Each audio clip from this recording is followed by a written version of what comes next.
بسم اللہ الرحمن الرحیم۔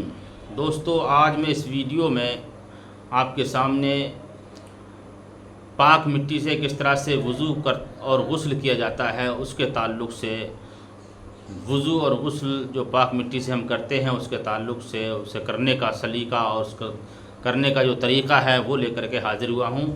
ہمارا یوٹیوب چینل دینی گرافی ہے۔ آپ حضرات اس چینل کو زیادہ سے زیادہ سبسکرائب کر کے اور لائک اور شیئر کر کے ثواب کی نیت سے آگے بڑھائیں تاکہ ہمارے اور بھائیوں کو بھی دین کی باتوں کی جانکاری حاصل ہو اور وہ صحیح طرح سے اپنے نمازیں اور اچھے عمل کر سکیں، چونکہ یہ دینی مسائل کا جاننا ہر ایک پر ضروری اور لازم ہے، چاہے وہ عورت ہو یا مرد ہو۔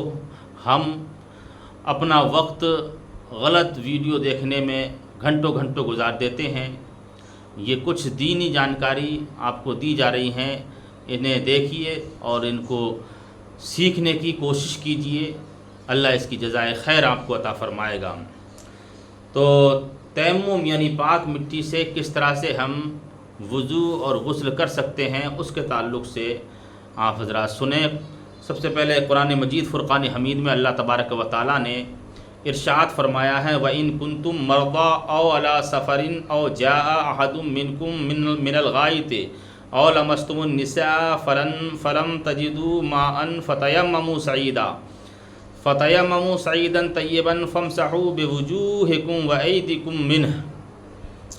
اور اگر تم، اس کا ترجمہ ہے، اور اگر تم بیمار یا سفر میں ہو یا تم میں کوئی قضائے حاجت سے آیا، تم نے عورتوں سے صحبت کی اور ان صورتوں میں پانی نہ پایا تو پاک مٹی سے تیمم کرو، تو اپنے منہ اور ہاتھوں کا اس سے مسح کرو۔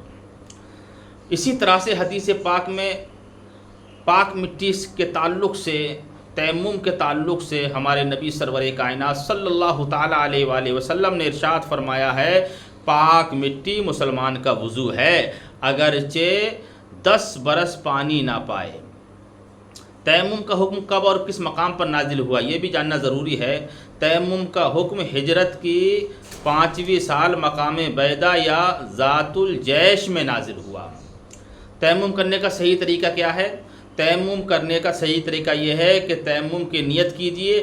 نیت دل کے ارادے کو کہتے ہیں، اگر زبان سے بھی کہہ لیں تو بہتر ہے۔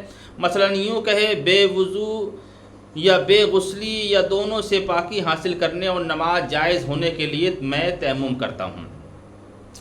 پھر بسم اللہ پڑھ کر دونوں ہاتھوں کی انگلیوں کو کشادہ کر کے پھیلا کر کسی ایسی پاک چیز پر جو زمین کی قسم مثلا پتھر، چونا، اینٹ، دیوار، مٹی وغیرہ سے ہو مار کر لوٹ لیجئے، ہلا لیجئے، جھاڑ لیجئے۔ پھر آگے بڑھائیے، پیچھے لائیے، مٹی پر اپنے ہاتھوں کو آگے پیچھے بڑھائیے اور اگر زیادہ گرد لگ جائے تو جھاڑ لیجئے اور اس سے سارے منہ کا اس طرح مسح کیجئے کہ کوئی حصہ رہ نہ جائے۔ اگر بال برابر بھی کوئی جگہ رہ گئی تو تیمم نہیں ہوگا۔ پھر دوسری بار اسی طرح ہاتھ زمین پر مار کر دونوں ہاتھوں کا ناخنوں سے لے کر کوہنیوں سمیت مسح کیجئے۔ اس کا بہتر طریقہ یہ ہے کہ الٹے ہاتھ کے انگوٹھے کے علاوہ 4 انگلیوں کا پیٹ سیدھے ہاتھ کی پشت پر لائیں، پیٹھ پر رکھیں اور انگلیوں کے سروں سے کونیوں تک لے جائیں اور پھر وہاں سے الٹے ہی ہاتھ کی ہتھیلی سے سیدھے ہاتھ کے پیٹ کو مس کرتے ہوئے گٹے تک لائیں اور الٹے انگوٹھے کے پیٹ سے سیدھے انگوٹھے کی پشت کا مسح کیجیے۔ اسی طرح سیدھے ہاتھ سے الٹے ہاتھ کا مسح کیجیے، اور اگر ایک دم پوری ہتھیلی اور انگلیوں سے مسح کر لیا تب بھی تیمم ہو گیا۔ چاہے کونی سے انگلیوں کی طرف لائیے یا انگلیوں سے کونی کی طرف لے جائیے، مگر سنت کے خلاف ہوا۔ تیمم میں سر اور پاؤں کا مسح نہیں ہے۔